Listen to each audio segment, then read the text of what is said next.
Hi everyone, this is Ted at Chicago Music Exchange. I'm down here in the repair shop.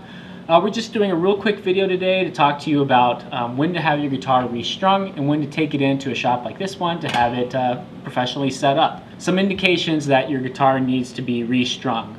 The most obvious one is that you've broken a string or you have rusty strings that are leaving rust on your fingers or something like that. If the intonation goes off or your strings just don't sound good anymore. They might sound dull or thuddy and not have a bright, nice sound like they used to when you first put them on.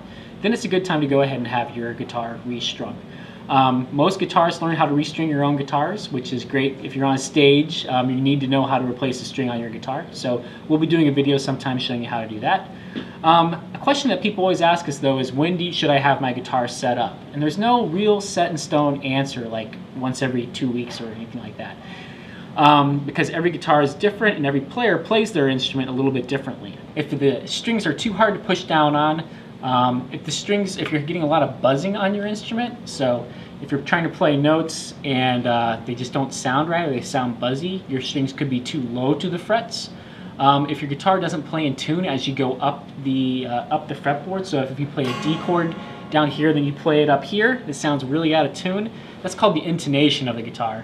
And if that's really far off, a guitar technician or a setup could help you repair that. Some of the things that a luthier will adjust while doing a setup on the guitar are these little guys here. These are the saddles, and these go back and forth. That's where we set our intonation.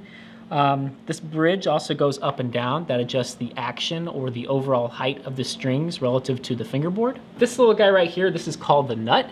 Your luthier will make sure that the strings aren't binding in these nut slots so that your guitar will stay in tune, and also make sure that the slots are the correct height above the first fret. Most guitars, especially electric guitars, will have a truss rod. The truss rod is right through here. It's a metal rod that runs through the neck that adjusts what we call the relief or the amount of curvature to the neck. This is not something really user serviceable for most musicians. You definitely want to have a trained technician adjusting your truss rod for you, because if you over tighten it, it can break. Check us out online at chicagomusicexchange.com.